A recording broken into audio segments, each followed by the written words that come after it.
Le président chinois Xi Jinping a adressé un message de félicitations à l'occasion du 38e sommet de l'Union africaine, présentant ses plus chaleureuses salutations au pays et aux peuples africains.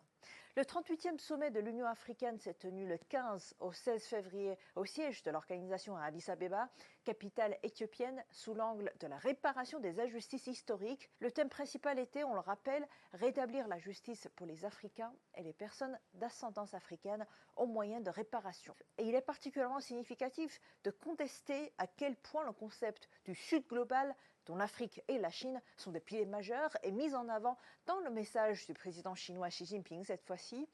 Aujourd'hui, il faut dire qu'à l'occasion du 38e sommet de l'Union africaine, Xi Jinping a souligné le rôle croissant du continent dans les affaires mondiales. Dans leur quête d'industrialisation et de modernisation, les Africains, comme l'ont maintes fois souligné de nombreux penseurs du continent, ont dû surmonter d'immenses difficultés imposées par la domination coloniale. En d'autres termes, les puissances coloniales occidentales refusaient le droit au développement à l'Afrique. Après l'indépendance, les pays africains ont inscrit la réalisation de ce droit dans leurs programmes nationaux. Dès lors, l'aspiration à rattraper le retard en matière d'industrialisation n'a cessé de croître. Et depuis la création de l'Union africaine en 2002, les liens avec la Chine se sont intensifiés dans le cadre du Forum sur la coopération sino-africaine. De nombreux projets voient régulièrement le jour, et il s'agisse d'agriculture, d'infrastructures, d'éducation ou de santé. Les programmes du riz hybride au Kenya, au Burundi ou encore en Ouganda ont permis de doubler le rendement et aussi d'améliorer la sécurité alimentaire. Et en termes d'infrastructures, en 2015, le président chinois Xi Jinping a proposé, lors du sommet du Forum sur la coopération sino-africaine à Johannesburg, la mise en œuvre des 10 plans de coopération sino-africaine.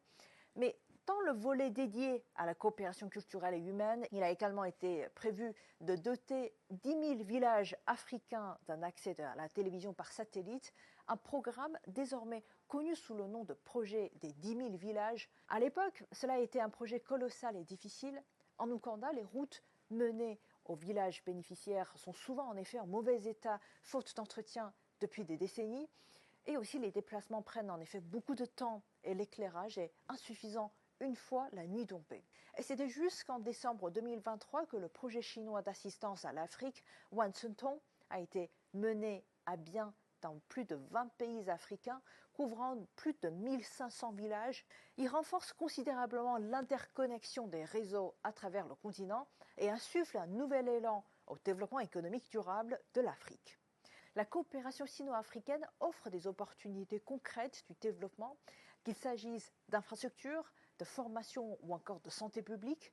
Dans cet esprit, l'appel du président chinois Xi Jinping à intégrer l'Union africaine au G20 illustre bien la volonté de faire entendre davantage la voix de l'Afrique sur la scène internationale. Et c'est ainsi que le Sud global, porté par la Chine et l'Afrique, entend contribuer à l'émergence d'un ordre mondial plus équilibré et à l'ouverture de nouvelles perspectives de progrès pour tous.